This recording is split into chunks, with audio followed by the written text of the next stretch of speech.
Ladies and gentlemen, my name is Wally Rada. I'm your host for this leadership series. Welcome to Leadership Series. Today we're talking about managing performance through monitoring, feedback, coaching, and counseling. Thank you for joining me for this leadership series. I'm coming to you live from the city of Singapore, and the time in Singapore has just gone 4 minutes after 5 p.m. on Saturday afternoon. Welcome to all of you. Does anybody here today know what I mean by managing performance?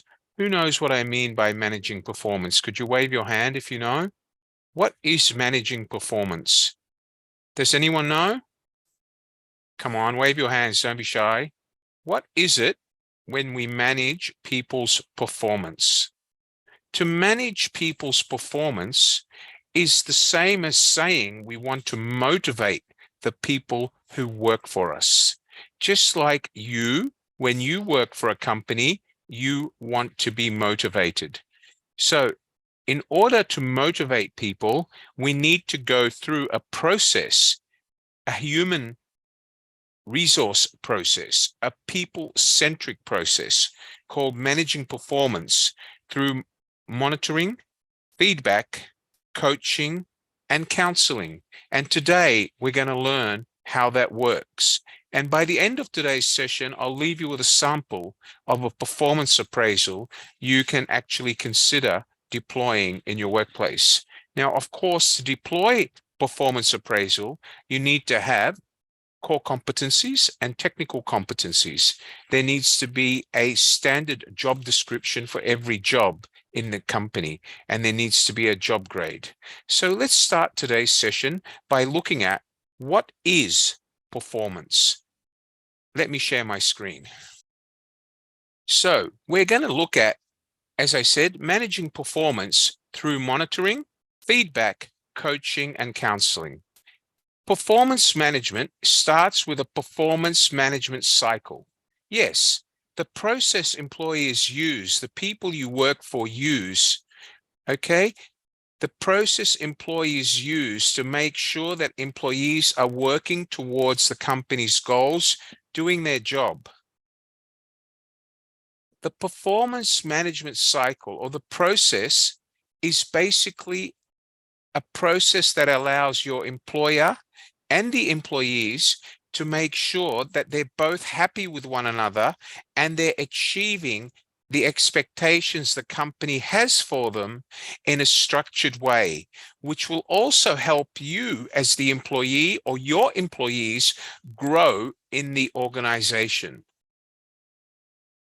Let's look at why. The reason we have a performance management cycle is because the more times you talk to the people who work for you, the more times you listen to what they have to say and give them feedback, you can more easily oversee their contribution, their efficiency, their productivity, and their development. Let's look at a performance management cycle as it's known in today's 21st century business world. It starts by planning. It then goes to monitoring, reviewing, and recording. Recording, and rewarding. Let me explain that. The first part is planning the performance cycle, how you're going to do it, when you're going to do it, and what you're going to assess. The second element is regular meetings to monitor whether the people are doing that. So let's go back to number one. It's setting goals and basically making sure that there is SMART goals that are defined. SMART goals with metrics or measurements that the employees have to achieve. That is part of the planning process. And for you to complete the planning process, every employee should have a job description with KPIs, which are SMART goals, and competencies that they have to actually be able to fulfill in order to do their job. Number two is monitoring. It's when you constantly track their progress in order to make sure they're being trained and you mitigate any difficulty or obstacles they're having. The third element of the performance cycle is for you to review. That means to constantly review and evaluate the process and the final results for each and every one of your employees. Performance measurement can happen, or the performance cycle usually happens at the end of probation, annually, or biannually, every year or every second year. In actual fact, for most companies now, it is very rare for them to do it every second year. The majority of companies all around the world now carry out the performance management cycle annually every year. In actual fact, some big companies do it twice annually. They do it at the end of probation for each new employee, at the end of 6 months, and at the end of 12 months. And the final part of that is by reviewing each employee, you have to record the results. And at the end of the year, you need to reward them for good performance. This is the performance management cycle, which is the basis of monitoring, giving feedback, coaching, and counseling the company's employees for better performance. Let's look at the first element of the cycle. The first element of the cycle is evaluating in the planning stage the groundwork for success. That means you set clear goals to measure each employee's success and to measure whether that employee is meeting the goals that you set for them for the year. What does planning involve? Planning involves the overall strategy that you're going to use to evaluate your employees. This must be clear and it must be set down at the beginning of the performance management cycle at the beginning of the year.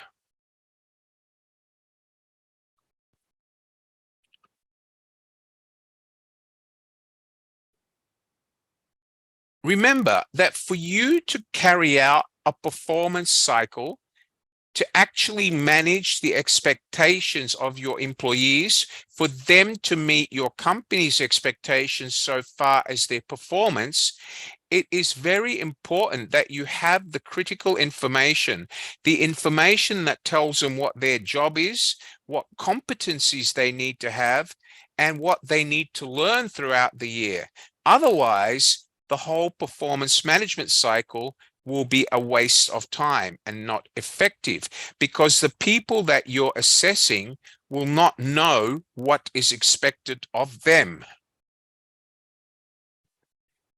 Okay, the next element, as we said, is monitoring.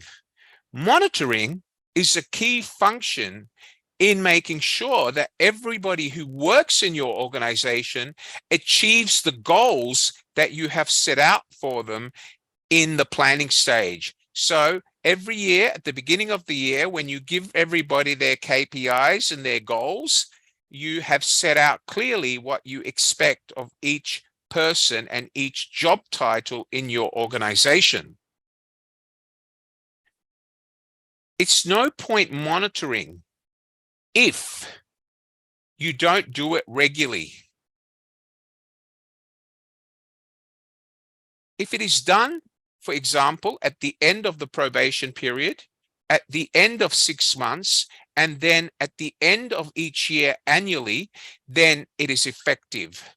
For most companies, they do it at the end of probation, half yearly and annually, or they do it end of probation, quarterly, and then annually at the end of the year. So they would do it every quarter, including the last quarter of each year, in order to make sure they have correctly monitored the performance of each and every staff member before they go to recording the result and deciding the reward.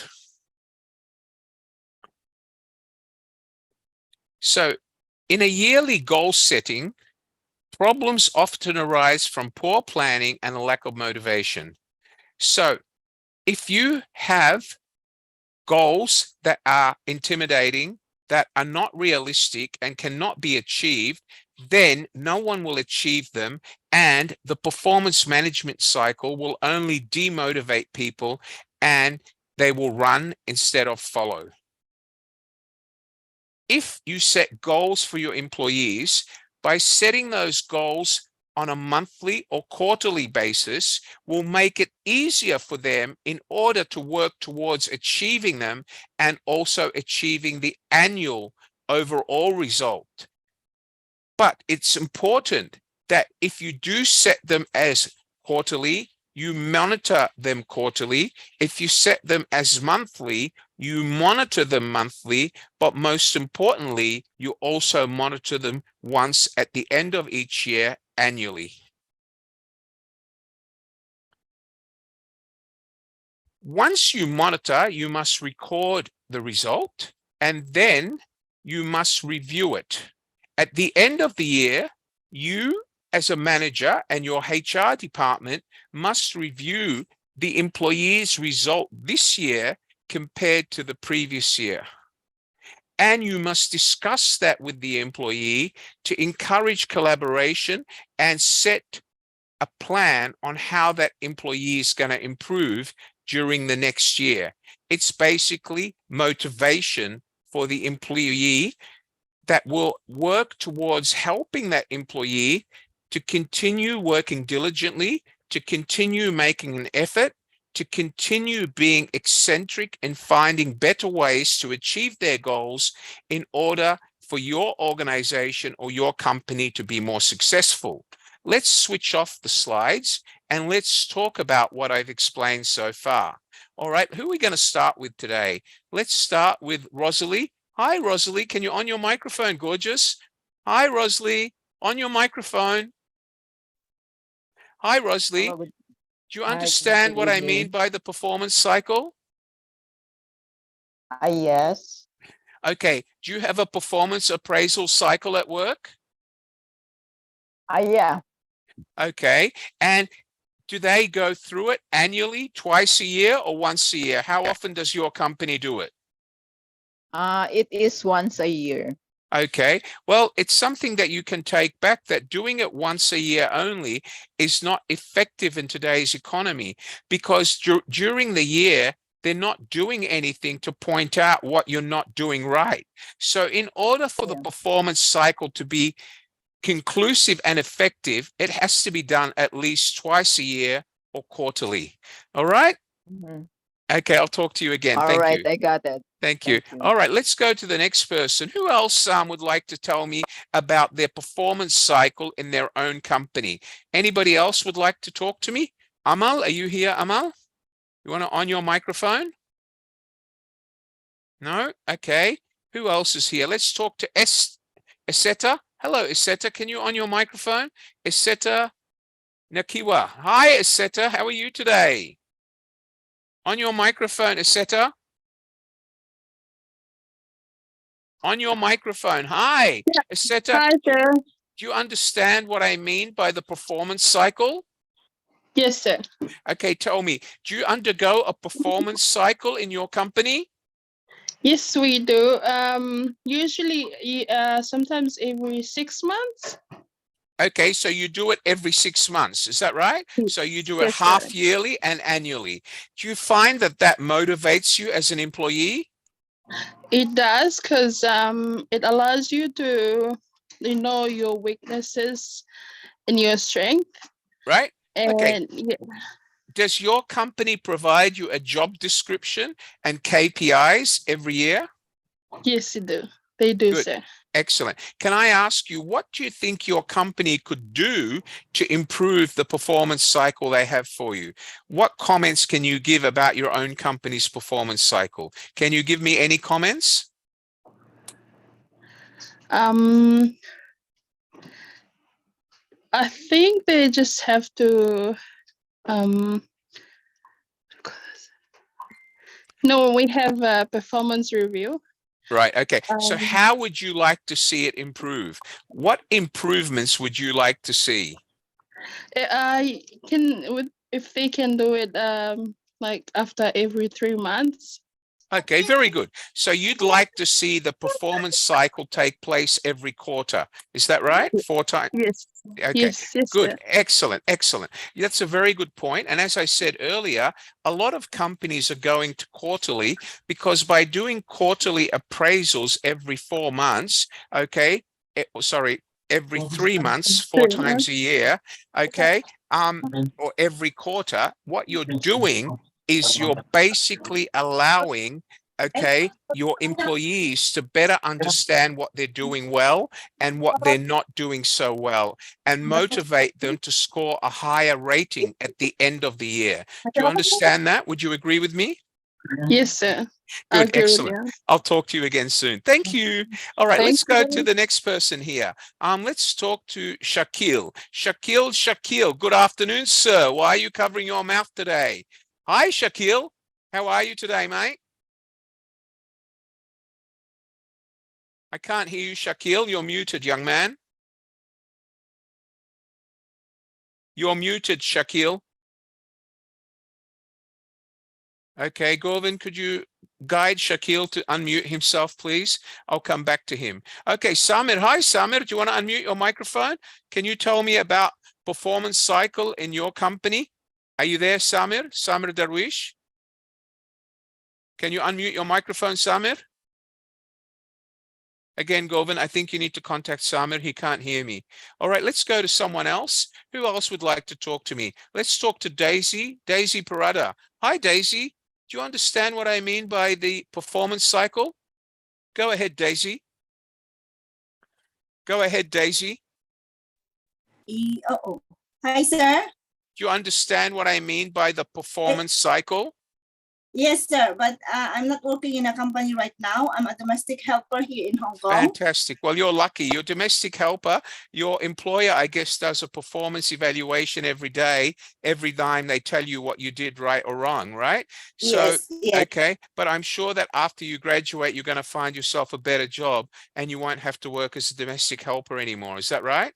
Yes, sir. Good on you. I'll talk to you again soon. Thank you. Nice to hear from you. Keep on smiling and keep on learning. All right, guys, what I want to do to you now is I want to show you what a job description should look like. Now, don't worry about taking this down. When I send you a copy of the PowerPoint, I will also send you PDF of a sample job description that you can use if you want to help implement this in your own organization. However, job descriptions are written by professionals such as myself, and you shouldn't try to write the job descriptions yourself. You should engage a consultant or somebody like me to write those job descriptions for you. Otherwise, they're meaningless. Let me show you what a job description looks like. Okay, this is a job description. It is a job description for an accounts executive in the finance department. Who does this job report to? It reports to the financial controller or the accountant. And who is the reporting manager for the financial controller? It is the chief executive officer. The job should have a job code and a department it belongs to. Next, it should have a job purpose. What is the job about? The accounts executive is involved in most, if not all, aspects of accounting and oversees day-to-day activities of the accounting team. It should list the employees' tasks and accountabilities, what they are expected to do every day. It should have a job context. What are their internal relationships? What are their external relationships? Who do they deal with on a daily basis? Then it should talk about the competencies they should have. This person is an executive, so he should understand accounting standards in your country. He should have accounting system knowledge. He should have basic understanding of audit compliance, audit framework, business planning, business process management, capital expenditure and investment, and how you evaluate those. Each of these competencies should be listed on the person's job description in order to correctly assess their performance. It should also state the difference between technical skills and generic skills. Technical skills are the ones related specifically to the job. Generic skills are the ones related to everybody in the company. It would also refer to the qualifications that they should have. All right, now this is a basic job description for people that have a job within an organization. Your key accountabilities are basically the roles that you would have to perform and be measured on as part of your KPIs. Now, of course, if this job description was for management position, there would be a KPI table in which your KPIs would be measured in the job evaluation form or the appraisal form, which I'll show you shortly. This is basically just the job description. Do not worry about it. I will send you a sample for you to have when I send you the lesson material. Does everybody understand what I mean by a job description? Does anybody here not understand what a job description is? Wave your hand to me. Does everybody understand? Yes or no? Good. Amal, do you understand? Wave your hand. Amal, you're looking very young today. Okay, good. Excellent. Thank you. Zin, Ma, Fio, do you understand what a job description is? Can you wave your hand, Zin, Ma, Fio? Wave your hand, Zin. I can't see whether you understand or not, Zin. You need to wave your hand if you understand, please. Okay. Mercelita, do you understand what a job description is? Mercelita, could you wave your hand? Thank you. All right, so let's move on and go on to the next part of my presentation.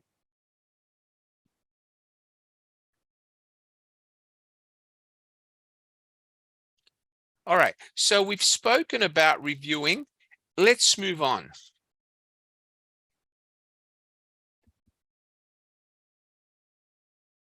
So, as I said, providing that an employee is monitored and reviewed on a regular basis, for example, quarterly, half yearly, and then annually, the review will give management a chance to ensure that the employee is fairly reviewed and you're helping the employee understand their weaknesses during the year so they can improve by the end of the year.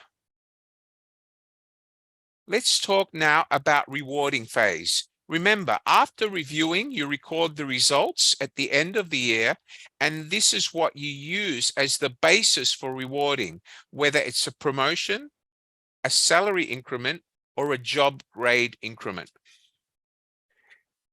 Now, remember, if you do performance cycle throughout the year, and at the end of the year, the people who score highly are not rewarded, then those people will lose the motivation to meet the performance standards in the following year. And that would defeat the purpose of doing a performance management cycle. A performance management cycle is intended for you to identify how much reward, how much salary increment, or how much promotion each person deserves in the following year. Okay, let's talk about this. What is the difference between performance appraisal and performance management? Performance appraisal is when you evaluate employees' current or past performance relative to his or her performance standards set forth in their job description and in their KPIs. Performance management is the process employers use to make sure employees are working towards the organization's goals. Okay.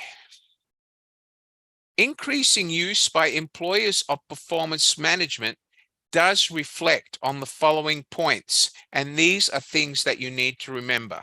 By using performance management and using it more than once a year, you will ensure the values of total quality management concepts so your staff will understand how important it is to deliver quality and to meet the goals that are set for them. It will also emphasize the belief that traditional performance appraisals are often not just useless, but counterproductive. Therefore, if you're going to do a performance appraisal, it has to be more than just a traditional appraisal. You're doing well, you're not doing well. It has to go all the way. It has to deal with the elements of managing performance, which we discussed, which are mentoring, monitoring, feedback, coaching, and counseling. The necessity in today's world for every employee's efforts to focus on helping the company to achieve its strategic goals are basically fundamental. Otherwise, companies will not survive. If a company doesn't drive its workforce to help implement its goals and achieve success and profitability, the company will eventually fail. A company without its people, one of its most valuable assets, will actually cease to exist. Okay. Why appraise performance? Why should we do this? Appraisals play an integral role in you implementing performance management in your organizations. Appraisals help in planning and correcting deficiencies and reinforcing the skills that employees need in order for them to do their job correctly. Appraisals help in identifying the employee's strengths and weaknesses and gives you a chance to give feedback on a constant basis to motivate your employee. Appraisals affect the employer's salary raise decisions. That means with effective performance appraisals, you will only reward the people who really deserve it, who have achieved the results you want. Based on how well they do during their performance appraisal, you will dictate how much reward they get. So the people who performed really well and were very eccentric and achieved better results in meeting their KPIs and delivering their job would get more reward than the person who just came to work every day and brought no value to the company. Let's look at an appraisal of a classroom teacher. Teaching appraisal that is done by the students on their teacher. Remember, 7 is exceptional, 4 is moderately good, 1 is very poor, and X means the teacher knows 0. Okay, so this is a basic questionnaire that universities give their students to rate their lecturers. Again, why do they do this? Because it helps them know how well the teacher is delivering the material to the students. Now, the students appraise their teacher, but also the head of department and the university appraise the teacher based on the teacher's job description. So this is where they appraise the teacher from 2 perspectives. 1, by the teacher's customer, the students, and 2, by the teacher's employer, the school or university. Let's talk about realistic appraisals. Remember, when we set SMART goals, the goals must be SMART. They must be specific, they must be measurable, they must be achievable, they must be realistic, and they must be time scaled or time measured. So, realistic appraisals are very important. If you do a soft appraisal and you're not candid and honest with the employee, you need to be absolutely aware that this will be a problem. Because you're being nice to them because you're afraid that they will walk away and you will have to hire and replace someone. That is the wrong perception, because you are basically hindering your business and productivity in your company. You might be afraid of the employee crying or getting angry. Well, that's part of being a manager or a supervisor. A company appraisal process that is not detailed, honest, and lacks being conducive or being candid and open is a waste of time. If you don't give a solid appraisal and take the easy way out, employees will lose the chance to improve before being forced to be retrenched or fired, or be told that they don't get a pay increment this year because of their poor performance. Now, if at the end of the day they don't perform, you don't do a proper appraisal and tell them in the truth, and then you just decide to fire them one day, that employee can take the employer to court and say, hold on, he did not tell me that I was not doing my job. Every time they did an appraisal, they just smiled and said, you're doing okay. Now they've fired me. That could end up in an unfair dismissal action, and the company could have to either pay damages or reinstate that employee because of you not doing proper performance appraisal and being honest and candid and not holding back and not keeping secrets. Remember, part of the performance management cycle means providing an opportunity for continuous improvement to that employee or the employees in your organization. A traditional management philosophy important today in the 21st century means that managers need to continue and continuously, day after day, and relentlessly keep reminding their employees of the ever higher quality of work that is expected from them, whether it's internal work, back office, or front office dealing with customers, and the increased cost of delivering those goods or services to our customers in order to meet the goals that are set by the company. So, by actually having ongoing monitoring, ongoing review with your employees, either quarterly or half yearly and annually, you're basically helping to eradicate the 7 most common wastages companies experience on a regular basis.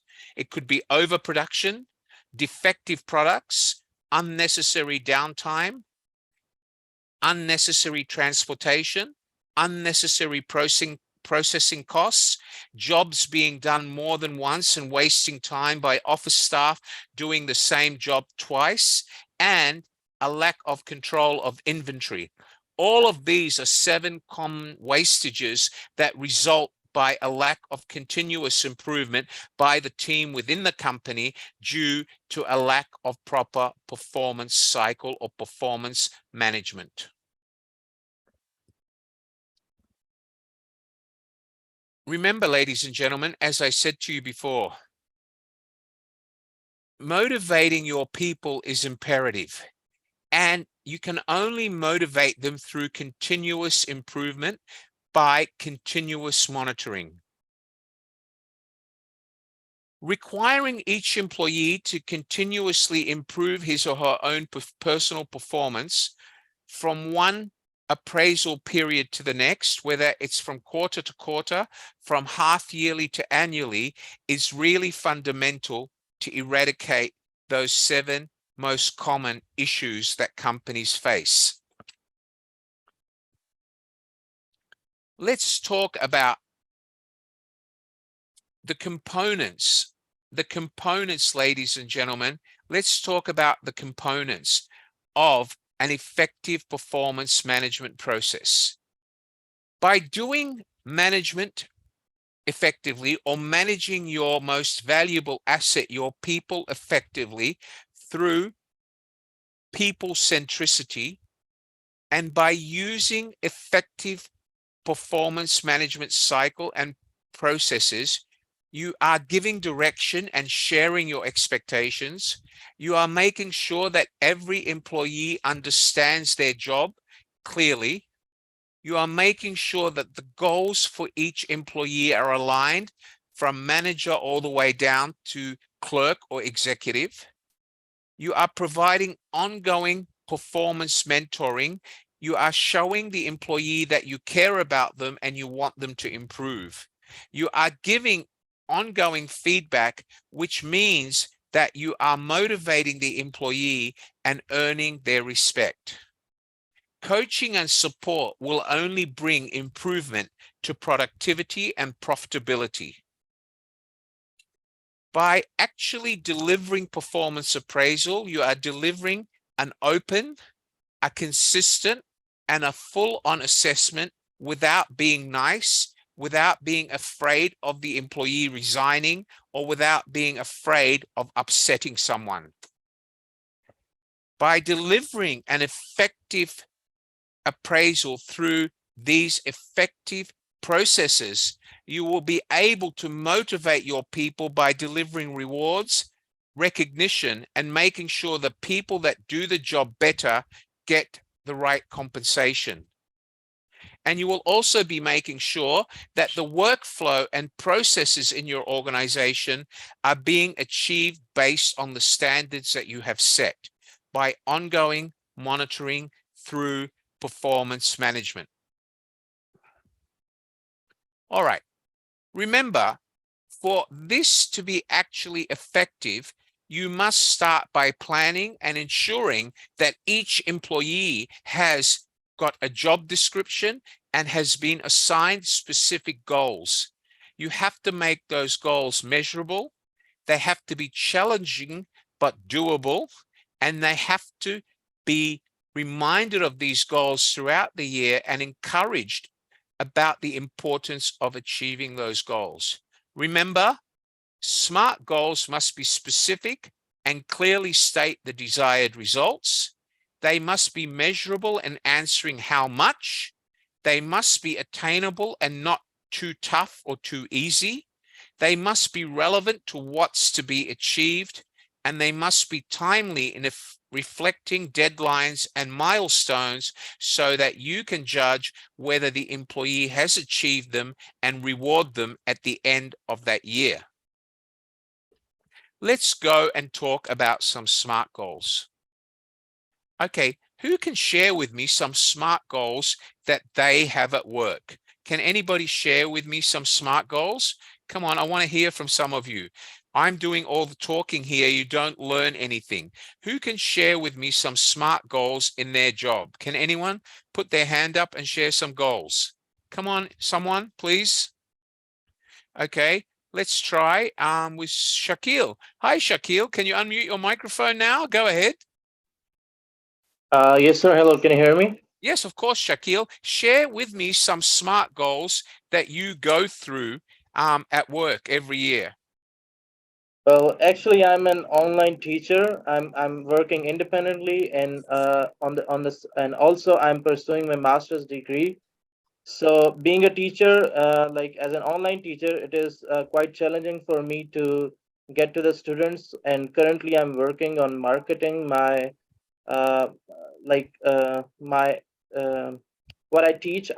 Like try to market at different places so that I could engage with different students. So I have currently students from USA, and I just yesterday bought some inventory from a guy so that I could reach students in UK. So yeah, Wonderful. Okay, let me ask you, did you check the quality of the inventory before you bought it? Actually, I just finalized the deal. I didn't get it yet. I yet have to make the payment. Then I'll check it. Let me just warn you of something, Shakil. There is a lot of inventory suppliers that copy names and phone numbers out of a phone book. You buy it and it's worthless. All right. So before you Yeah. commit to anything, you should ask for a random sample. So if you're buying inventory of 100, he should give you at least 5 to 6 random samples that you can check. All right. Now, this Yeah. is something that I recommend you do. So next time I talk, you don't tell me that you got burnt. I'm telling you from experience, do not buy Thank you, sir. inventory unless you test it. You understand that? Yes, sir. I'll definitely take your advice. Thank you so Thank much. you. All right. Thank you very much. Keep up the good work, Shaquille. I'll talk to you again. Thank you so much, young man. Okay, let's go to the next person. Amy Kusi. Hi, Amy. How are you today? Gorgeous. You're looking as beautiful as ever. Unmute your microphone. Unmute your microphone, Amy. Can you hear me Hi, now? Amy. How are you? Hello, sir. I'm good. Thank Good. you. Amy, can you tell me Um, about some goals that you have to meet at work, some SMART goals? Okay, before I do work in the Philippines as a call center agent in sales. So Right. uh, we already did what what we are talking now. So Yes. before I do experience about the coaching.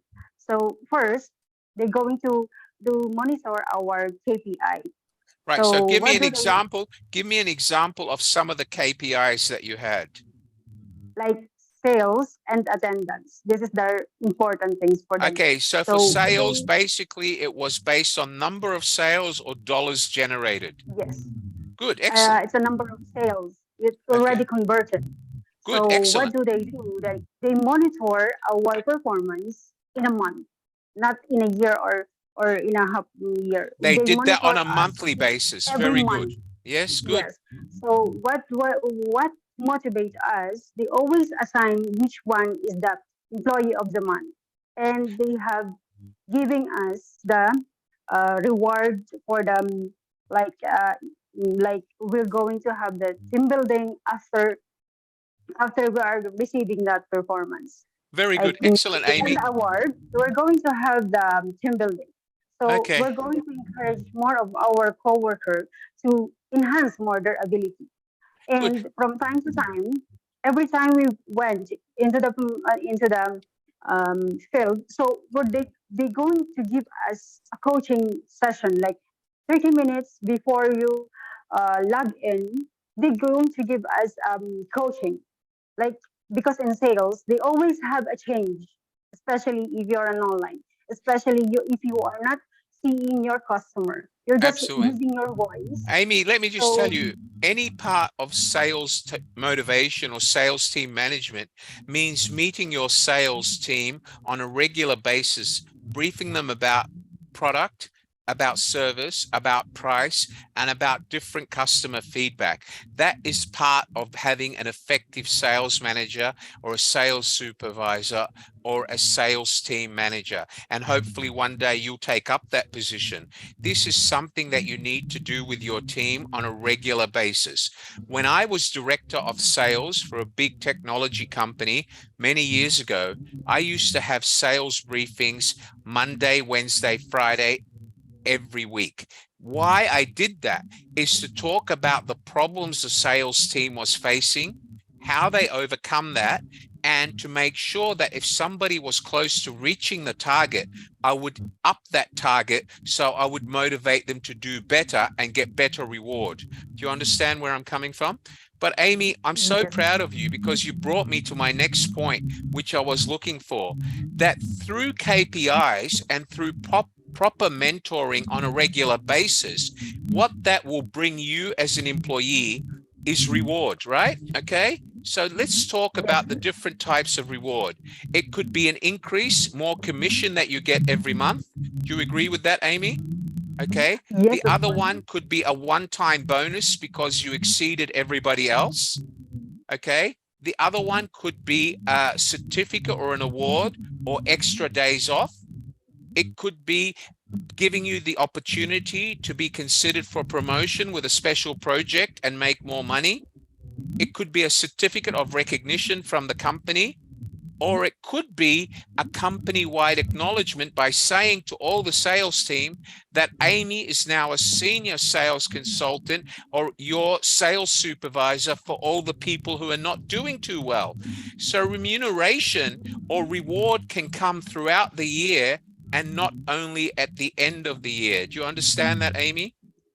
Yes, sir. Okay, Actually, everything that you told me is I experienced that thing on good, that excellent. company.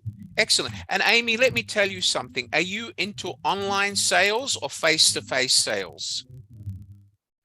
For me, because I'm a little bit shy and then I don't have enough confidence. So I used to love the phone sales, not Okay.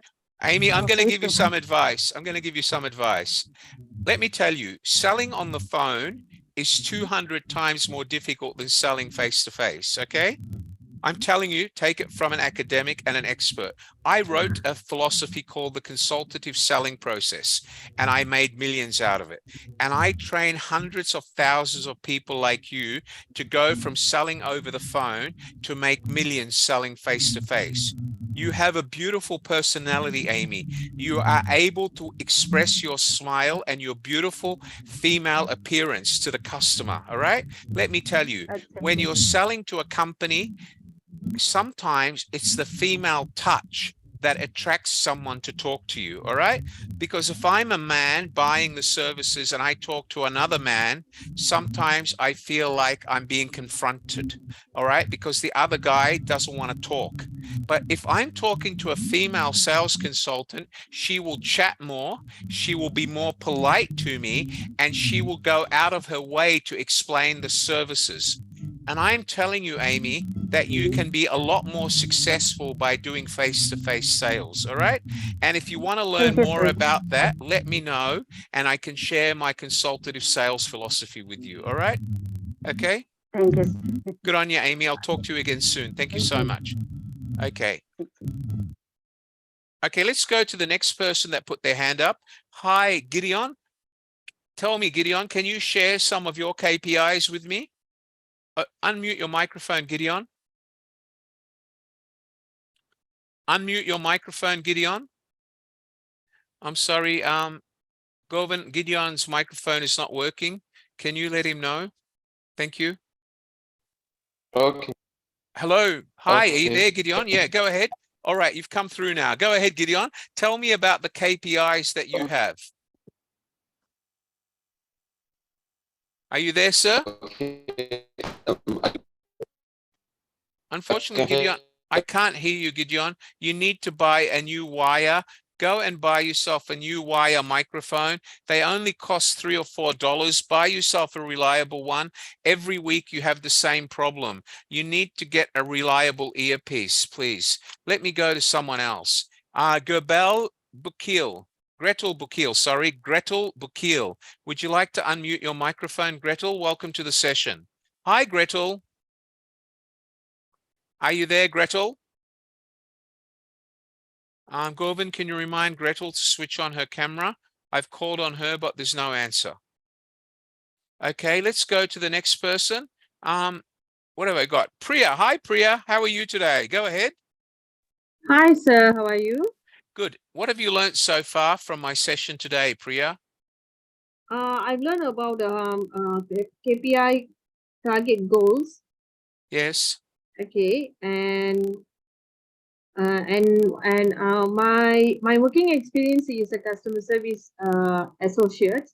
So I need my situation is I need to target in a sales membership card. At least 20 card I need to sell for one day for my company. What sort of membership is it? Fitness, hotel, It's what? a wholesale. It's a wholesale. Sorry? Wholesale. Okay, so you're basically selling a membership to a wholesale supermarket or wholesale warehouse. Yes, Is that sir. right? Yes. Okay. And how do you go about selling it? Do you sell it based on value, based on convenience, or what do you sell it based on? I'm doing for target a KPI for 20 cards, but it's for one day. Yeah, but what are you focusing on selling? Are you selling a wholesale card that gives you value points or gets you a discount? What will the card give them? It's value for my work. It's target for my work. No, listen to me, Priya. If I buy your card, what do I Okay. get? Do I get a discount? Do I get free Okay. delivery? What do I get for my card? You will get a discount price. Right, okay. So you're Yeah. basically selling a membership card which will give them a financial discount. Is that right? Yes, yes. Okay. And how do you usually sell it? You give them an example based on what they buy, you ask them what they buy, and then show them the discount, or how do you sell it? Okay, I will first of all I will tell how much the discount price if you buy this card. Okay, which is a any products, any things you can buy. So I like that. I'm saying. Well, Priya, you're doing it the wrong way. Let me tell you, you're failing. Okay, whenever you sell something to a customer, the first thing you need to do is understand what they do and what their needs are. So if I'm talking to Priya and I'm going to try to sell her a wholesale discount card, I need to ask Priya, you operate a restaurant or a takeaway shop. How often do you buy supplies? Where do you buy them from now? Do you get any discount? What are the supplies that you buy on a regular basis? Okay. And what is it that you have difficulty getting from your current supplier? Free delivery, quality product, freshness? Is there a certain brand? And why haven't you looked for a cheaper option? Now, once you understand all those problems, you then need to tell them how you're going to solve that problem. For example, Priya, you told me that you buy 20 kilos of chicken a week. Do you buy fresh chicken or frozen chicken? How much do you pay per kilo? Okay, what would it mean to you if we could supply you the same fresh chicken, but instead of paying $5 a kilo, you would only pay $4.70 a kilo. So at $4.70 a kilo times 10 kilos a week, that is $47 savings, right? Compared to $50. So Yeah. you would need to go through that process with each customer. And the problem you're having, if you're not doing that, is you're not making the customer feel the value of buying your card. Do you understand that? Just Yeah. by telling them how much discount they get will not sell you a card. Okay, understand. You need to first identify what the problem is. Okay. You know, whenever we try to sell, the first thing you need to do is understand their needs, right? You have to understand what are their needs, what are their problems, right? So we start by saying, understand their current situation. What is their current situation? Write this down. You first have to understand S, which is their current situation. Number two, you have to understand P, which is the problems they are facing or the high price they're paying now. Okay? Okay, sir. Then you need to understand what incentive there is for them to buy from you. So what is it that they're going to get if they buy from you? What reward financially will they get? All right? And the last one you need to show them is the N. What is the spin-off? So if I can give you this, why wouldn't you buy my card? Do you understand that? I understand. Yes or no? Yes, yes. All right, good, excellent. Okay, thank you for contributing you. today. I hope that helped you. All right, Okay, thank thank you you. guys. So ladies and gentlemen, you all know what KPIs are. So what I'd like to do now is I would like to show you a standard version of an appraisal, all right? An appraisal form. Let me bring that up.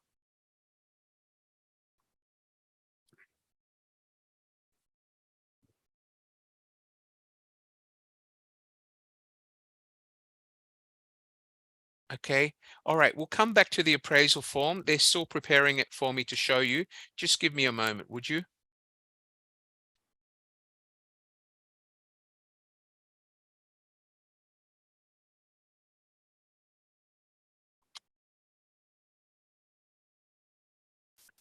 Okay, here we go.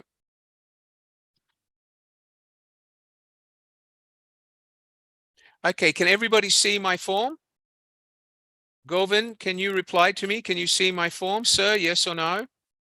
Govin? Okay, you can all see my form. Thank you. Thank you, Amy. All right, this is a standard performance appraisal form, and I'll give you a template on this, and you can try to copy it or recommend it to your bosses. This is an appraisal form designed based on the needs of companies in today's 21st century economy. It would show the department you work in, the name of the employee, the designation of the employee, the name of the person doing the appraiser, doing the appraisal, that is the appraiser, and their designation. Is it a manager? Is it a supervisor? Who is it? Now, you also need to say, is this an annual review? Is it one that's being done after probation for confirmation? Is it one that is being done quarterly, half yearly for promotion purposes? Or is it being done because you're considering whether you should transfer this person to another branch or somewhere else due to poor performance? Okay, whenever you use this appraisal, you would need to show the actual period that you're appraising from and to. Remember, each appraisal should have a purpose. It should have a procedure set down, okay? And it should stipulate, bear with me, please. Hold on.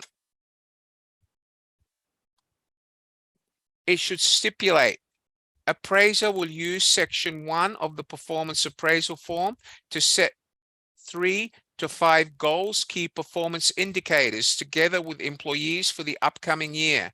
All right. Now, it will also make sure that the employee has their job description and the KPIs are relevant to the job description. Let's go on. Now, in the appraisal form, you will always have something to start with, which is the goals and the KPIs. And you would have a rating scale from 1 to 5. In that rating scale, you would have all the goals that you expect your employee to achieve for the year. Okay, now if you do this on a monthly basis, it could be monthly. So this one would say, answer all email inquiries sent in by clients about product Y within 1 working day upon receipt. So the weightage is 20% of all the KPIs you've got. Okay, so remember this person here, okay, only achieved 3. Okay, now when the person did self-appraisal, he gave himself 3. However, when the appraiser weighted this person for achieving the KPI, the appraiser gave them 4. All right, so that means that they scored 20 times 4. They scored 80 for that KPI. So that means that this KPI basically, what it sits in number 4, that they exceeded the target. All right, so each employee would have to have clearly defined KPIs. And you would then calculate the KPIs, total weighted score. You would divide it by the weightage times 50%, and that would give you the percentage that you would carry through. Okay, the signature of the employee, the signature of the appraiser, and signature of countersigning officer, which means if you're the department manager, it would be from your general manager or head of department if you're a supervisor. All right, let's go on. The second part of your appraisal form should be section 2, which is based on the qualities and competencies. First, we would measure the core competencies that all employees in the company should have, such as problem solving, decision making, creative thinking, transdisciplinary thinking, communication, teamwork, interpersonal skills, and managing diversity within the company. Okay, and then we would look at basically what each of these should be. What does it mean? In order to score a 5, what should you have? In order to score a 4, what should you have? 3 And if you only score 1 or 2, it means that you're not doing it at all. So we go down and continue. We look at interpersonal skills. We look at leading others, leadership skills, and we look at working standards. All right. Then we go to the technical competencies associated with the job. Okay. Whatever the job is, whatever the technical competencies that you must have to do the job. For example, if you're an accounts executive, you must know how to basically use process improvement to achieve optimum results in preparing financial reports or collecting payments from customers. You must know how to manage a customer database and manage customer accounts. All of these are technical competencies that somebody in an accounts executive role should have. All right. In actual fact, there's only 3 of them here. In a real job description for a real technical competency of an accounts, what do we say? Of an accounts executive. Okay. All right. This is an accounts executive, a HR executive, or whatever you want. I'm just using accounts executive because that's a sample of the job description I gave you. We would list all the technical competencies relevant to that job. Now, every job would have different technical competencies, but here are only some examples. Now, once we go down, we talk about behavioral traits.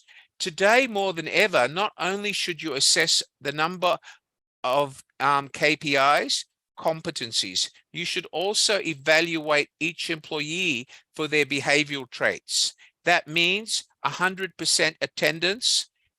That means they come to work every day. They're never absent. They never are sick. That means they get 100% attendance and they would get 5 points. If they meet 90% attendance, okay, all right, you would have to give them probably 4. If they fall below 80% attendance, they would automatically score 0. Because in today's professional working world, 80% attendance is the minimum acceptable standard for any employee, unless they were in hospital, they had major heart surgery. However, if they're always absent and every day you get a doctor's certificate saying they had a headache, well, I guess that person has lost the motivation to work, and he missed 20 days a year, which is way above 80% attendance record. That means if you say in every month they missed 2 days, out of every month they only work 28 days rather than 30 days. Over 12 months, they miss 24 days. That's way below the 80% requirement, and you would give them 0. Punctuality, no lateness, you give them 5. If over the year, the total 1 year, or the period of the performance evaluation, whether it's 1 month, 3 months, or quarterly, if they've exceeded 30 minutes of being late for that period, they would score 0. Now, of course, if you're doing this quarterly, the 30 minutes annually would be proportioned to a quarter. So if it's 30 minutes annually divided by 4, you would actually means 30 minutes divided by 4, 30 divided by 4. So every quarter, they should only be 7.5 minutes late. If they exceed 7.5 minutes late in 1 quarter, they'd get 0. Over a year, if they exceed 30 minutes, they would get 0.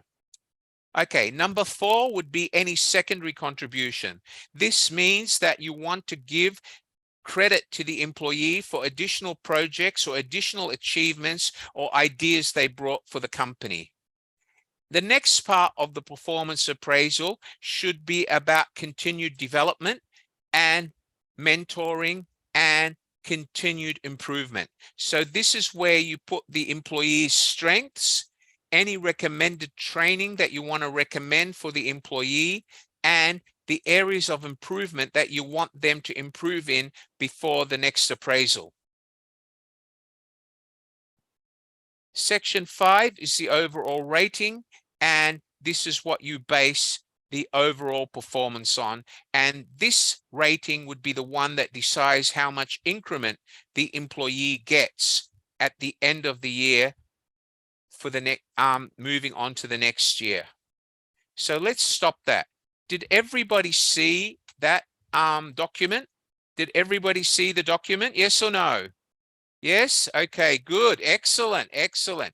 So, guys, if you saw the document, you all understand how detailed an effective performance appraisal is. Does everybody understand that? Wave your hands. Good. Excellent. Now, don't worry about copying that document. I will send it to you as an example. Remember, it is only a sample. Do you understand that, everyone? So if you want to build your own for your company, you need to make sure you refer to an expert to help you build it, because if it's not built properly, it will be counterproductive and you will not be appraising employees correctly, and you might be unfair to them. Do you understand that? Developing a performance appraisal document is not going to Google and copying and pasting. It needs to be done based on the technical competency matrix or the specific competencies that are allocated to every job in the job description based on the sample that I sent you before or showed you before. Does everyone understand that? Wave your hands to me, please. Come on. Wave your hands. Amal, are you there, Amal? Okay. All right, good. All right. So, ladies and gentlemen, let me ask you, does anybody have any questions about the document I've just shown you? Any questions? Put up your hand if you want to ask a question. Okay, I got hands that have gone up. Let's talk to these people. Okay. Gideon, do you want to ask a question, Gideon? Can you unmute your microphone? Are you there, Gideon? Gideon has their hand up, but camera is off and microphone is off. Sorry, Gideon, put your hand up if you want to talk to me. Thank you. Excellent.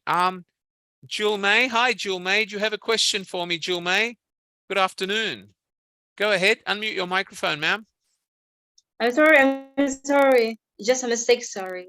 That you're welcome. Do you want to ask any questions now that I'm saying here? Have you understood what I've explained so far? I'm sorry, sir. I'm so very late. Okay. All right. No worries. Thank you. Okay. Okay. All right. So, ladies and gentlemen, okay, remember that performance appraisal helps you improve the performance of your team. And if it's not done properly, it becomes ineffective and a waste of time. Jocelyn, go ahead, Jocelyn. Okay. How can I answer your question? Are you there, Jocelyn?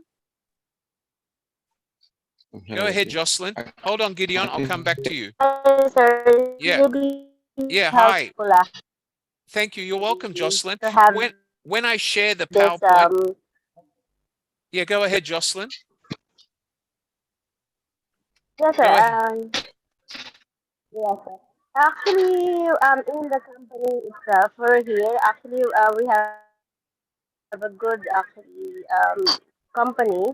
It so happened that we have a generated appraisal for each of one. But we're having an extra from every month that we're having the salary. We're having extra, but of course, it's really motivate us in a way. Great. You need to suggest to your company that include all the common elements. That means core competency, technical competency, KPIs, behavioral competency, and additional achievement. Unless they focus on those elements, then you're not getting an accurate appraisal. Do you understand that? Yes, sir. And the forms that you just shown us, this one has been a big help for me to give the company itself to for us to appraise every one You're of us welcome. here. You're welcome. Thank you so much. I'll talk to you again. Thank you. All right. So, ladies and gentlemen, I have one more. Gideon, you need to unmute your microphone. Go ahead. Okay. Yeah, go ahead, sir. Where I am. I have a question. Okay. Let's say, I'm sorry, Gideon, I can't hear you. You're breaking up. You have a problem with your microphone. I'm sorry, I can't hear you. I can't hear you. We have some.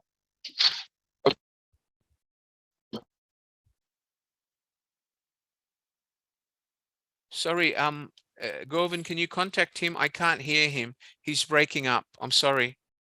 Okay, let me go back to the PowerPoint.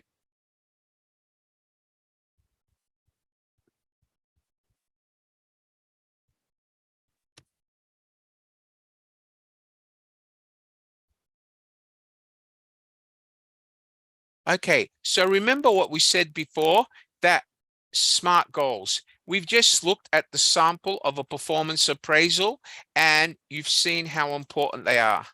Okay, let's look at the role in the appraisal process. Supervisors usually do the actual appraising. Supervisors must be familiar with the basic appraisal techniques.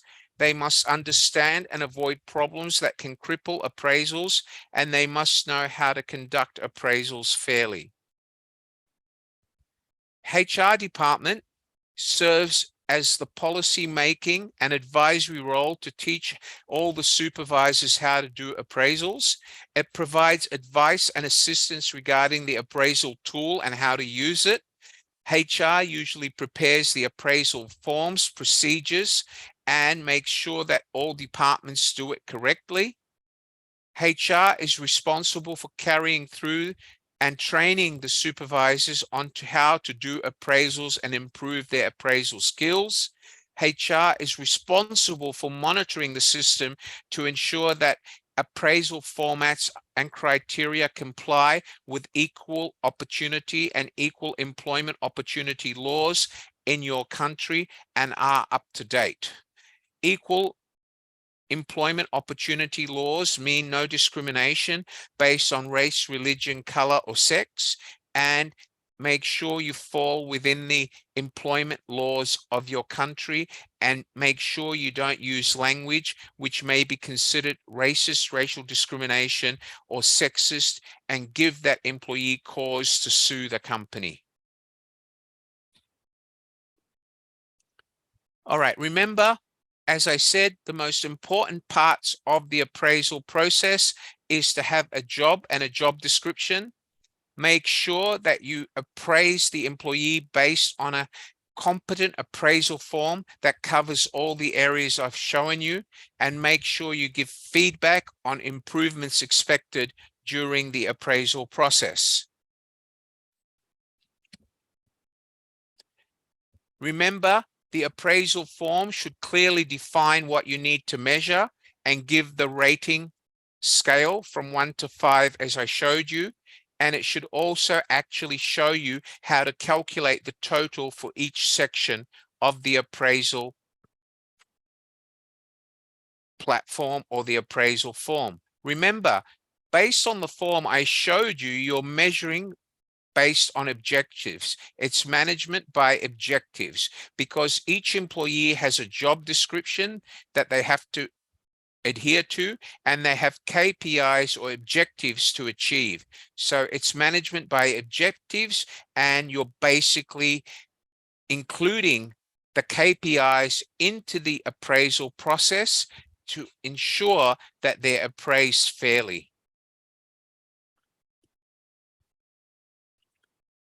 Okay, in some companies, they use a graphic rating scale. However, sometimes a graphic rating scale can be misleading. So I do suggest you use a number rating scale like the one that I've showed you. Okay, here, ladies and gentlemen, we have a graphic rating scale where they just tick. All right, I do not recommend this.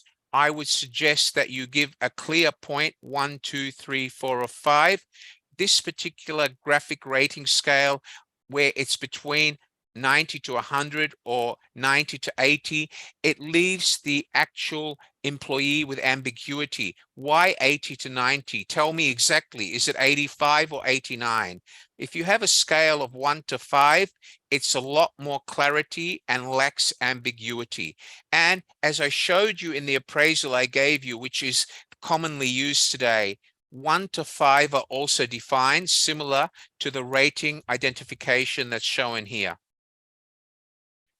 All right. Okay. Here we have success effectiveness, and this is basically where you put the objectives and you put a line how well they achieved the goal. Now, again, this is a graphical representation, and this sometimes can be misleading and cause the employee to walk away with the wrong understanding of whether they've achieved the KPI or their objective. That's why I do not suggest you use this graphic representation where you just put a circle. I suggest you rate them based on numbers, based on the sample that I just gave you. Again, okay.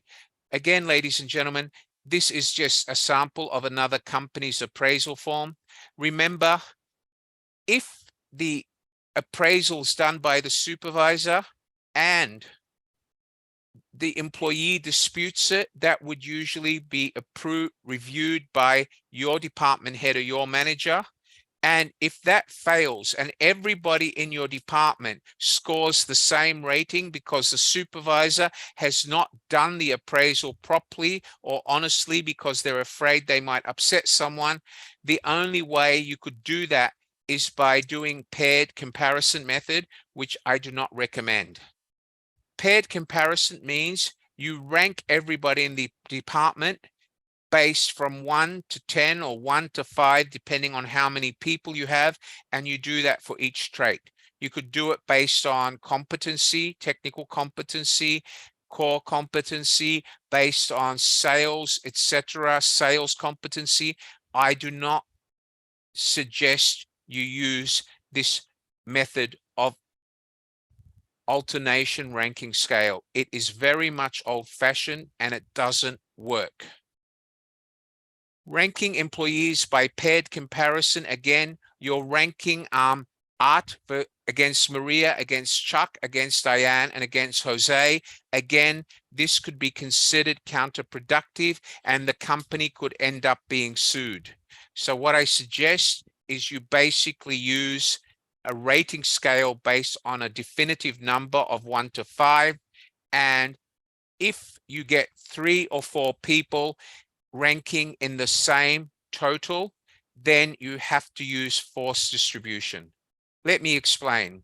Say there is 10 people in your department. Under traditional performance appraisal methods, 15% of the 10 people should rank in 4 or 5. 20% of those 10 people should rank 3 to 4. 30% should rank only 3, 20% should rank 2, and anywhere between 5 and 15% should rank 1. Now, for example, if you have 10 people in your department and they all score 5, that means that you need to put out a bell curve and you need to force rank people based on their previous appraisals. So if last year they scored 4, the previous year they scored 4.5, and this year they scored 5, 5 plus 4 is 9, 9 plus 4.5 is 13.5. You give them 13.5, you do that for all 10 employees, and then you force rank them from the highest to the lowest, 5 to 1, and that becomes the decision basis for increment or reward. Now, if your managers do appraisal correctly, you will not need to force rank people. The only time you need to force rank people if supervisors are not honest, upfront, and critical during the appraisal period, and they just want to make everybody happy and give them 5 or 4. That is wrong. Behaviorally anchored rating scale is an appraisal method that uses quantified scale with specified narrative examples of good and poor performance, which is basically what I showed you in the format that I gave you, where you measure behavioral, you measure achievements, you measure competencies, you measure KPIs. Everything is anchored by a number. Advantages of doing this is you create a more accurate gauge to the employee of what they have scored. You provide a clear standard of what 1 is, what 2 is, what 3 is, what 4 is, what 5 is. During the appraisal, you give feedback on what their strengths are and what they need to do to improve. And each element of the appraisal has independent dimensions which define the score that you give. So therefore, everybody who gets 4 for that particular area must meet that clearly identified dimension, and that means consistency. Does everybody understand what I mean by the dimension in the appraisal document? Let me share the appraisal document again and show you. Just bear with me, please. Let me bear the appraisal document again and show you. One moment, please.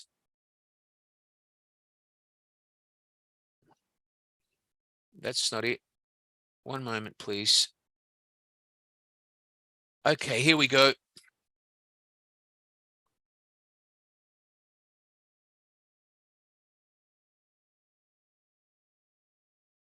Okay, remember how I said to you here that each dimension is defined. Each dimension is defined. So what we're saying here, let me just give you an example. What we're saying here by dimension is this, that in order to earn a 5, you must meet this dimension. In order to meet a 4, you must meet this dimension. The dimensions are clearly defined, and that gives you consistency, so there can be no misunderstanding. Does everybody understand what I just shared with you? Yes or no? Does everybody understand that? Yes or no? Okay. All right. I am going to give you some homework, and this is what I want you to do before I see you next time. I want you all to look at the job you have, and I want you to ask yourself, do I have a job description? Do I have a copy of my job description? What are my KPIs? Are the KPIs that my employer sets me, are they smart? Do they basically measure what I do at work? Are they relevant to my job? Am I measured for having perfect attendance? Does my company measure my behavioral traits? Or do I get ignored for having perfect attendance? Do you all understand that? Wake up! Do you all understand that? Okay, then I want you to ask yourself, is there somebody in your company that you work with and they are always absent, but at the end of the year, they get the same performance increment because your company doesn't take in consideration their absence or their behavioral traits? If that is the case, then you're not being correctly evaluated. Does everybody understand that, ladies and gentlemen? Remember, delivering performance appraisal is about delivering a system which gives everybody fair recognition for every element and every clear, critical definition of what they do and what they're being judged on. Does everybody understand that? Yes or no? Now, you might ask yourself, why don't we rank appearance in performance appraisal? That would be discrimination and you would be breaking the law. You can't rank people based on their appearance. That is something that they dress based on the dress code, but you can't rank them on that. That would be total discrimination. If they don't dress properly, then you need to tell them that they need to dress for the job, or you shouldn't employ them if they're not prepared to wear the uniform, etc. But you can't rank somebody or appraise somebody based on how much makeup, how tall they are, how short they are, unless you actually make that a job requirement. For example, a flight attendant has to be a certain height and a certain weight. If she does no longer meet that, they can actually terminate her from her job or stand her down. But as a normal rule, unless it's a safety requirement or a job requirement, you can't include that in your performance evaluation or appraisal criteria. Does everybody understand what I've said so far? Yes or no? Are you sure? Okay. What you get my PowerPoint during next week, you will also get copy of the performance appraisal document sample that I've shown you, which is the benchmark in today's performance appraisal world if you want to do it correctly.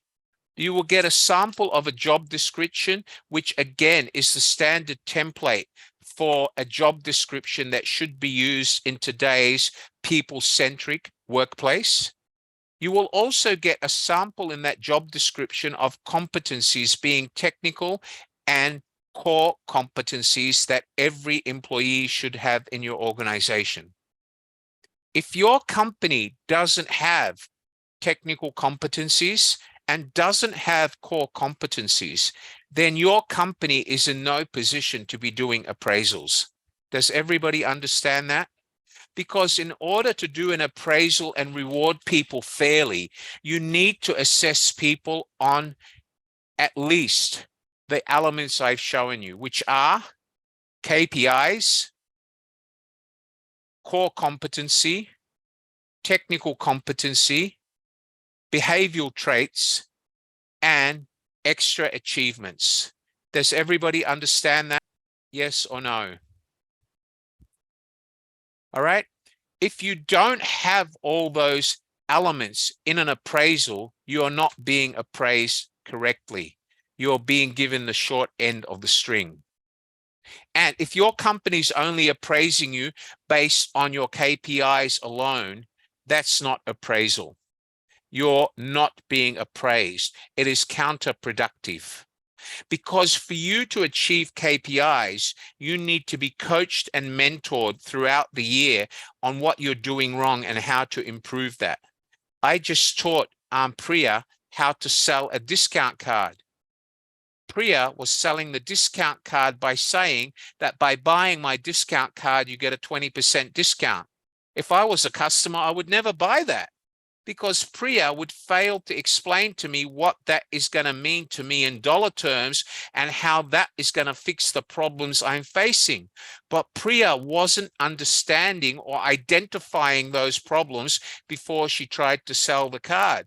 And I strongly suggest to you, Priya, that maybe you contact me and I'll teach you how to sell using the consultative sales method so you can become your company's top achiever and sell 40 cards a day. Because what you're doing now, Priya, is you're not selling. You're basically just talking over the phone. Selling is an art. It's a psychological art where you must ask questions in order to get the right answers and psychologically take your customer to think or believe that he needs your card. If you do that, then we say, why sell when people buy? If at the end of the conversation you say to the customer, my card can save you $200 a week based on what you've told me, is there any reason why you don't want my card? The customer's going to say, no. How soon can I buy your card? Do you understand that, Priya? It's all about consultative selling. Govind, can you write that in the chat box? Consultative selling. CONSULTATIVE selling.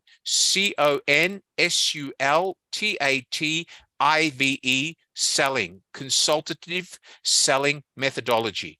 Consultative selling methodology, which uses a psychological process to take the customer from thinking he knows or thinking he needs or doesn't need to converting that to actually the customer admitting, Priya, I need your card today. Do you understand that, Priya? Now, if your company wants to teach all its staff how to do that, you let me know and I can help them with that. Okay?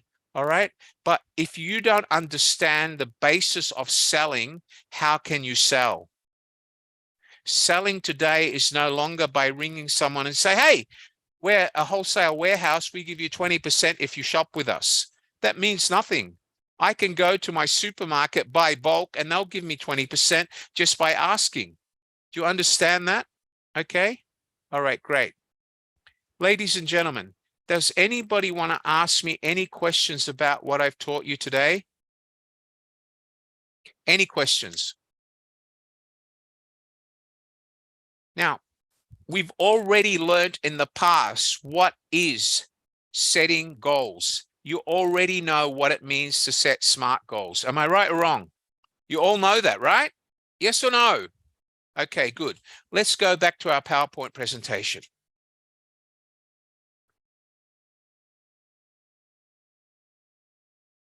Okay.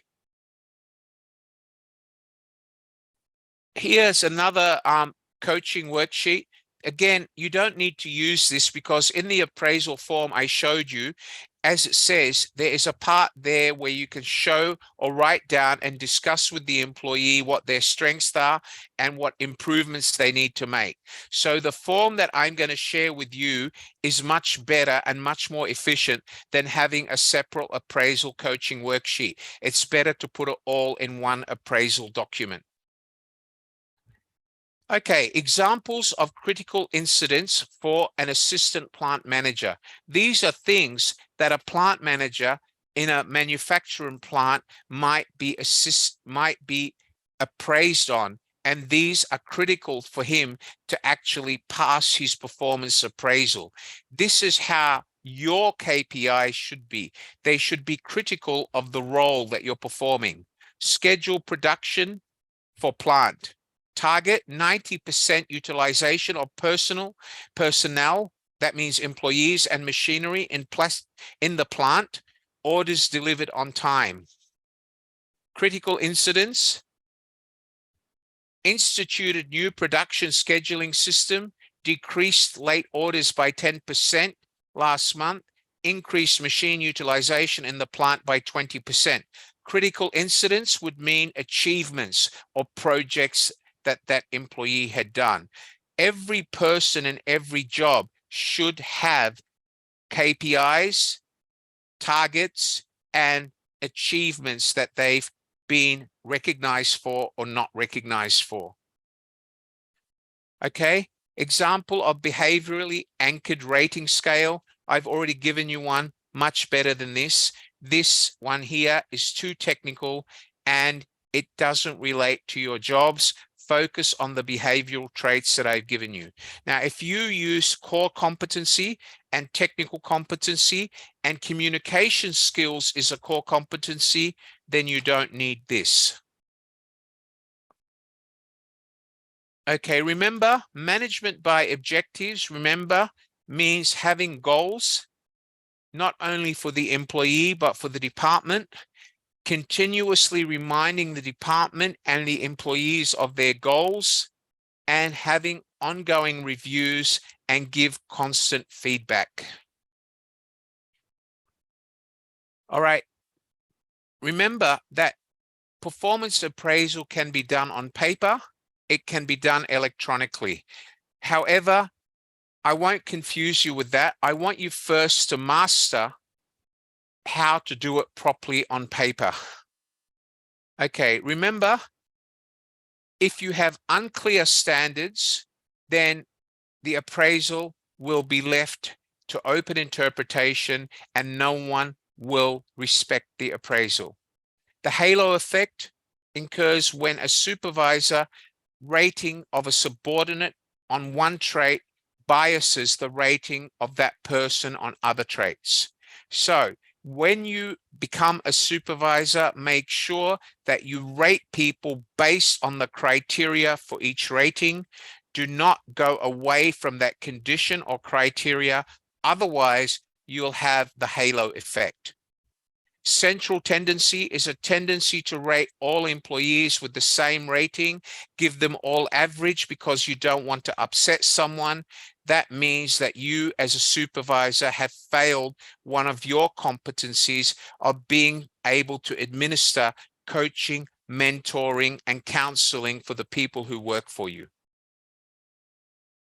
Ladies and gentlemen, remember that the scale or the rating scale should be based on the document similar to the one I've given you. There is also a problem caused when one supervisor is too strict versus another supervisor who's too lenient, or a supervisor who's strict with all the guys but lenient with all the girls. That is a problem.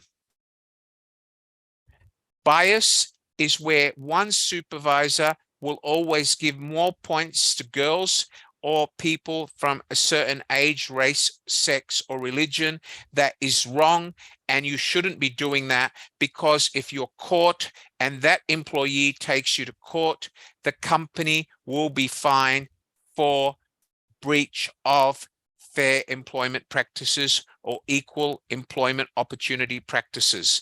Be careful that you are consistent and you do not act in a biased, racial, or sexually discriminate when you're rating people. Rate people based on the conditions defined in the appraisal and nothing else.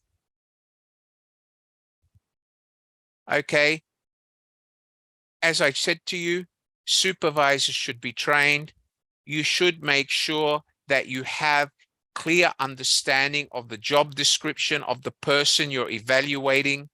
You must understand how to use the evaluation tool, the appraisal tool, and you must stick to the perimeters of the document and the conditions required in order to earn a particular score.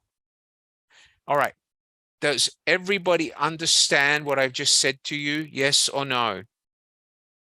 Everybody wake up, wave your hands, please. Come on. Okay, I've got some questions. Okay, let's talk to the people who put their hand up. Hi, Shakril, how can I help you? Can you lower your hand, Shakril? Go ahead, Shakril. Hello, sir. Can you hear me? Yeah, go is ahead. Shaquille. Yeah, go ahead. My question is, for example, if you're working as a team, so you said that the supervisor should be doing the appraisal process. So shouldn't the teammates should be given a separate form in which they could assess their teammates? They could like kind of rate their teammates. How did they Okay, work? Shaquille, what you're talking about is called a 360. That is done by the company once a year, where everybody assesses everybody above them and below them in a full circle. That is not the basis of your own performance appraisal. A performance appraisal done individually is where you assess, you give a rating to. When you sit down with your appraiser, your supervisor, he will ask you to give a score, which is your score for yourself, and then he will put down his score. So there will be your own score, which is self-score, and the appraiser's score. And then if the appraiser gives you a lower score, he should explain why. If he gives you a higher score, he should explain why. So in an appraisal process like the one I showed you, it would be self-appraisal plus appraiser rating. Do you understand that? So your own rating plus your supervisor's rating. Okay. Now, what you're talking about is the 360 process, Shaquille, which most multinationals do once a year. And that is a separate process which is done without names, where everybody assesses everybody above them and below them. All right. Now, that one is used. What? A 360 means that you assess or rate the people above you, your teammates, and the people below you. It's a full circle evaluation. Do you follow me? Yeah, yes, sir. I mean to ask about what that 360 process is for. Is it okay, I'm about to explain that. I'm going to explain that. This 360 process is used for the company to understand company culture in order for them to assess whether their leadership are leading as leaders or managers, and for them to decide on company mission and vision changes for the following year. That is all it's used for. It is not used in order to appraise direct performance by an individual employee. It's basically a generic appraisal of the company as a whole based on leadership qualities, clarity, giving direction, communication. It's to assess the values within the company. That's all it's intended for. Do you understand that? Yes, sir. Thank you so much. And usually, Shaquille, companies like airlines, like Singapore Airlines, Microsoft, would do a 360 every year to understand how their employees feel about the company and the people who actually work with them, below them, and above them. Because if Singapore Airlines find that a lot of people are resigning and the 360 degree shows that everybody's complaining about the leadership style in the company, that means Singapore Airlines has to retrain its leadership in leadership qualities. Do you understand what I'm saying, Shakil? Yes, sir. Yeah, I do. Thank you I'll so give you much. one more example, if I may. Yeah. Many years Thank ago, you. Yes, yes, please. many years ago, I was called on by government in 2 different countries to actually teach army generals who were army generals in the field how to lead public servants in the office. Because if you lead soldiers in the field, the way you lead soldiers and give orders is not the same as when you work with public servants, civilians in an office. They're 2 different forms of leadership. Do you understand that? Yes, sir, I do. As an army general, you tell a soldier, jump. If he doesn't jump, he's breaking lawful command. He can go to military jail, right? But if I Yeah. say to Shakil, I need you to finish your balance sheet by today, it's not like speaking to an army soldier. In order for Yeah. Shakil to be able to give that balance sheet, the leadership has to be set on a model where they lead by example. They teach you how to do it. They make sure you understand how to do it. They guide you how to do it. It's not like dictating to a soldier. Do you understand that? And Yes, I sir. guess one of the reasons why companies do a 360 is to make sure that the vision of the company is being followed, the culture of the company is followed, and that everybody in the company understands the mission and the objectives. And they can do that by running a 360. A 360 is usually anonymous, it's confidential, and no one would put their name on the document. It's totally confidential. The only identification that would be there is your job ranking, okay? So you would say, I'm a salesman in spare parts, that's it. But there would be no name, okay? But usually it's totally confidential, it's totally anonymous. Now, some companies will ask you to put your employee number but no name, but the employee number is treated in confidence in case they want to question you about something.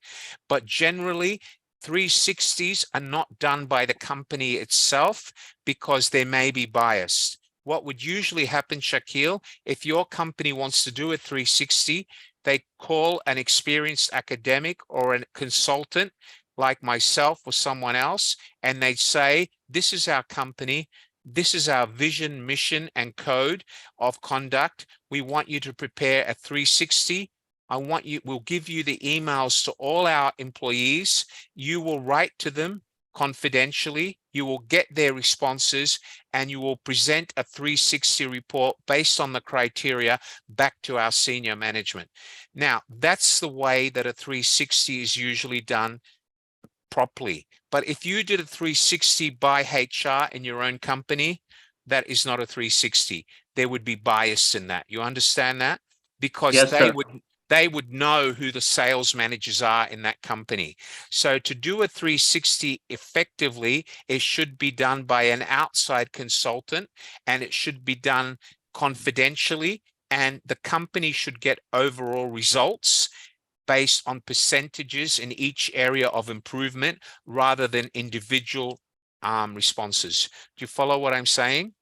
Yes, sir. Thank you. Does that does that explain your question, Shakil? Is that enough? Very well, sir. Thank you so much. It's my It pleasure, does. sir. Thank you. All right, let's go. Thank you, Shakil. Let me talk to someone else. I have Victoria Reyes. Are you there, Victoria? Go ahead. Hi, Victoria. Go ahead. Yeah, what's your Hello, question, Victoria? Actually, it's not a question, sir. Just a sharing of my experience also. Yeah, go ahead. Yeah, when I was teaching in the secondary school in the Philippines, I agree that there should be a clear performance appraisal, or we call it rubrics also. And we were asked to rate ourselves at the end of a school year. That is what you are saying, the self-appraisal. And usually, it is based on a very clear rubric, or what do you call that? There is a breakdown. Like, for example, in our case, we have a certain percentage for instruction, for filing of records, and the other things.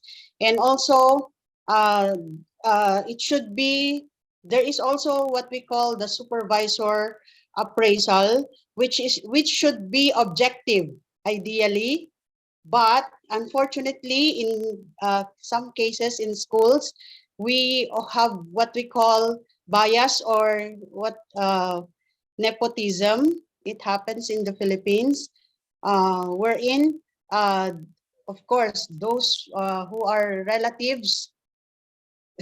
Well, again, let me go about that, Victoria. Most of the performance appraisals in the Philippines that I've written as a consultant, when I started, they weren't performance appraisals. They were copied from Google.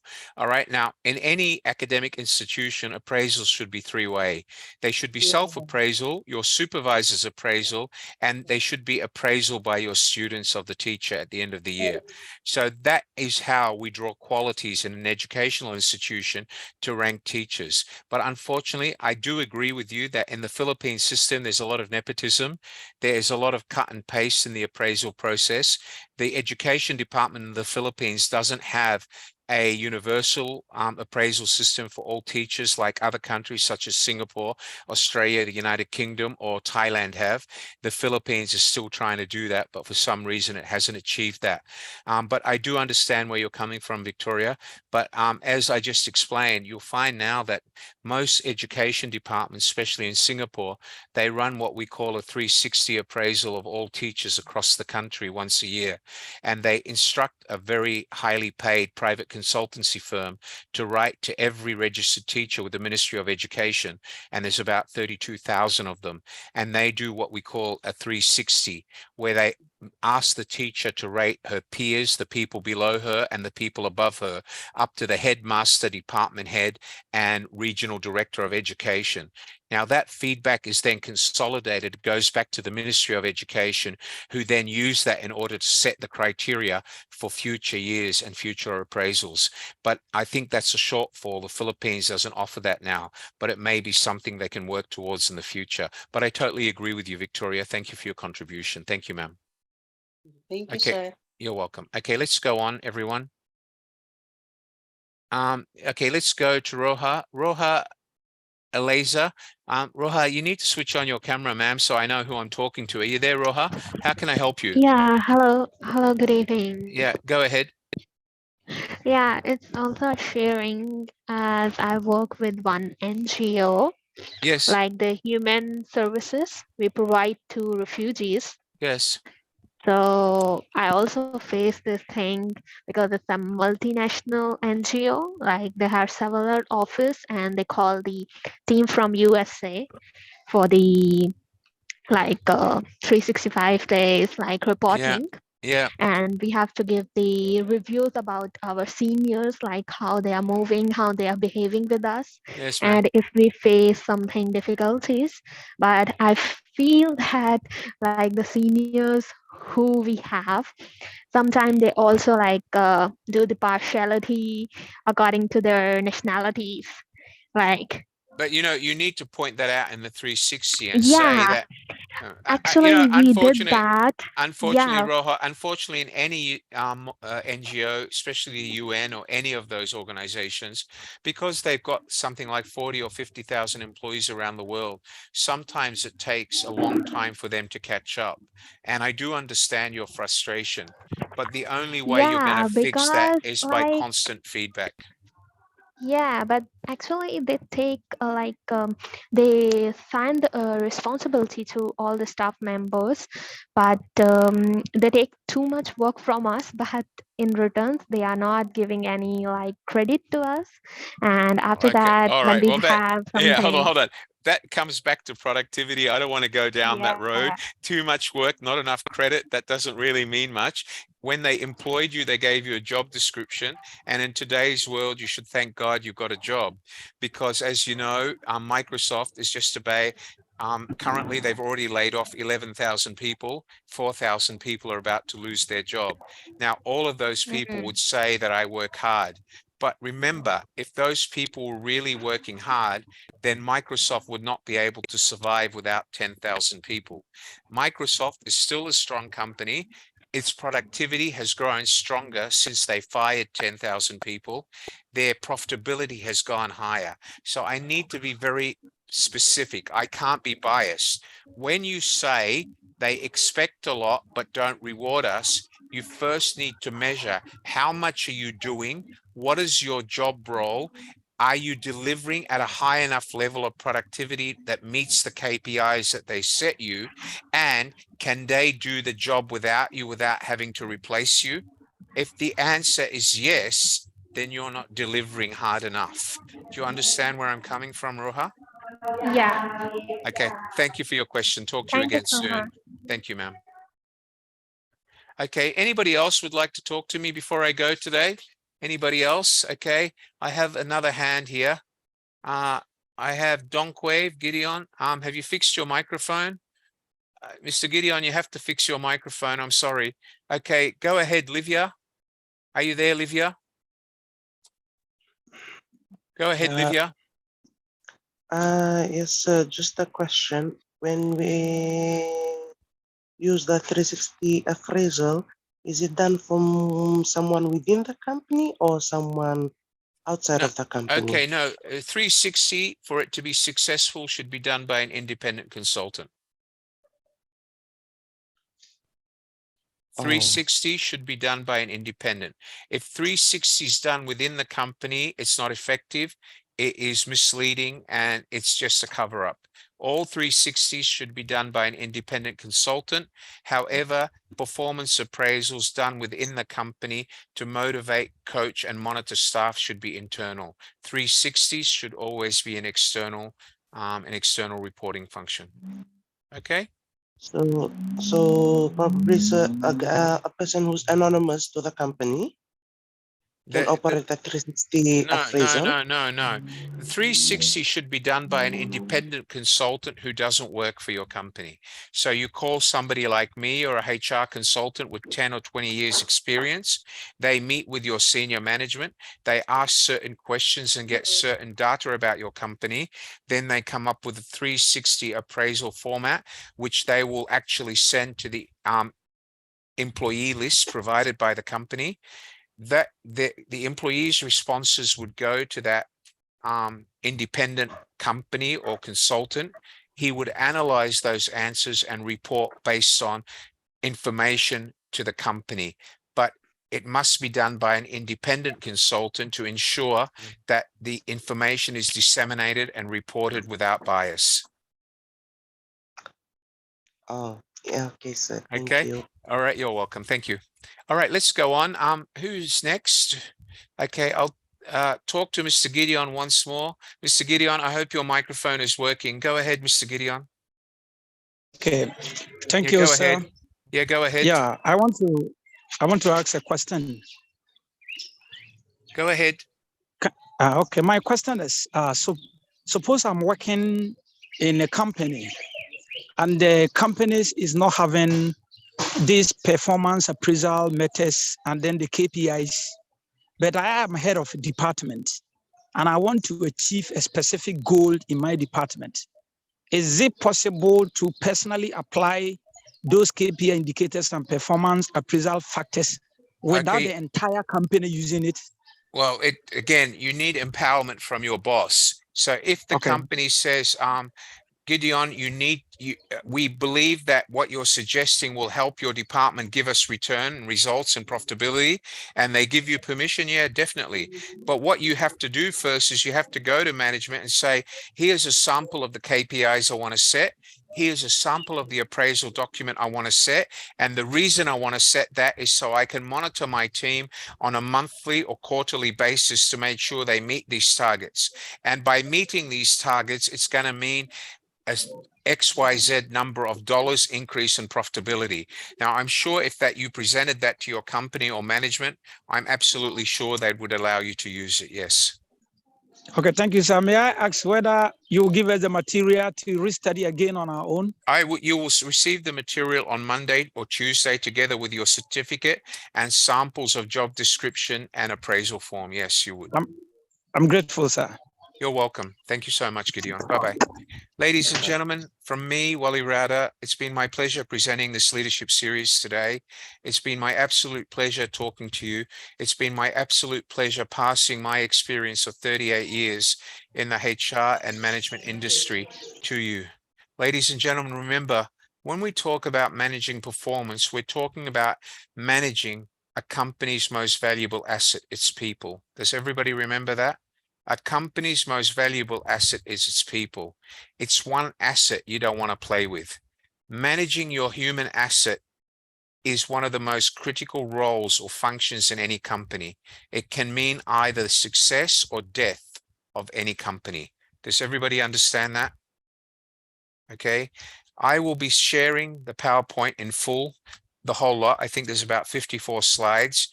You can read them. If you have any questions that you want answered, you all have my WhatsApp number and my email. Please send a WhatsApp like you did last week with the homework, and I promise I'll reply within 7 to 10 days.